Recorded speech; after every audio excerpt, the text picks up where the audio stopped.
श्री भक्तमाल में भगवान की माया को जीत लेने वाले भक्त श्री गाधी जी श्री ब्रह्मा जी के पुत्र थे। राज ऋषि कुश, कुश के पुत्र कुशनाभ। राजा कुशनाभ के कोई पुत्र नहीं था, अतः श्रेष्ठ पुत्र की प्राप्ति के लिए इन्होंने पुत्रेष्टि यज्ञ का अनुष्ठान किया।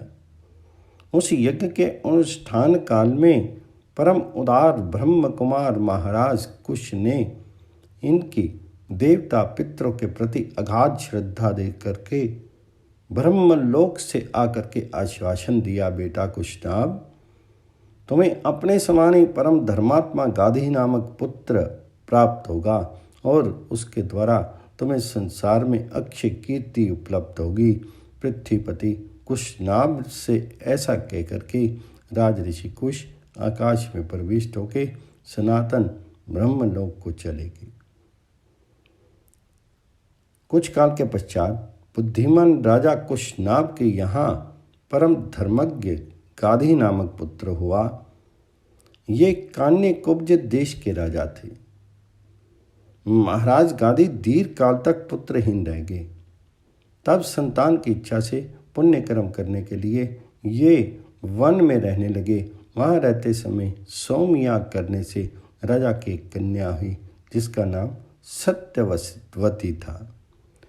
भूतल पर कहीं भी उसके रूप और सौंदर्य की तुलना नहीं थी। परम तप में संलग्न महर्षि ऋचिक ने राजा गाधी से उस कन्या को मांगा।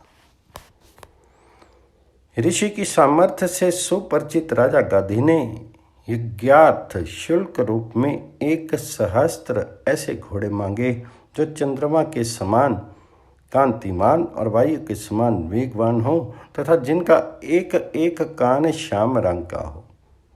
महर्षि ऋचिक ने वरुण देवता से 1,000 अश्व लेकर राजा गाधी को दे दिए। तब राजा गाधी ने अपनी कन्या को वस्त्र आभूषणों से विभूषित कर भृगुनंदन ऋचिक को दे दिया। इन्हीं महर्षि ऋचिक की कृपा से राजा गाधी के श्री विश्वामित्र जी सरीखे पुत्र रत्न हुए। राजा गाधी महान योगी और बड़े भारी तपस्वी थे। ये प्रजा का पुत्रवत पालन करते थे और प्रजा भी इन्हें साक्षात भगवत रूप समझती थी। इन्होंने अपने राज्य काल में विविध यज्ञों द्वारा यज्ञ पुरुष भगवान जी की आराधना की थी। इनका संपूर्ण जीवन साधना में था।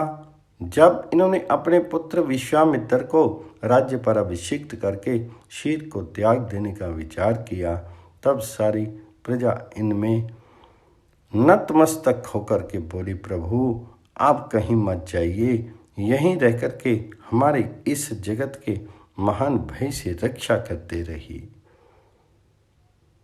राजा गाधी ने श्री विश्वामित्र जी के सद्गुणों की प्रशंसा करके प्रजा को आश्वस्त किया और मंगल मुहूर्त में विश्वामित्र जी को राज सिंहासन पर बिठा करके स्वयं प्राणायाम के द्वारा प्राणों का उत्क्रमण करके भगवत धाम को चले।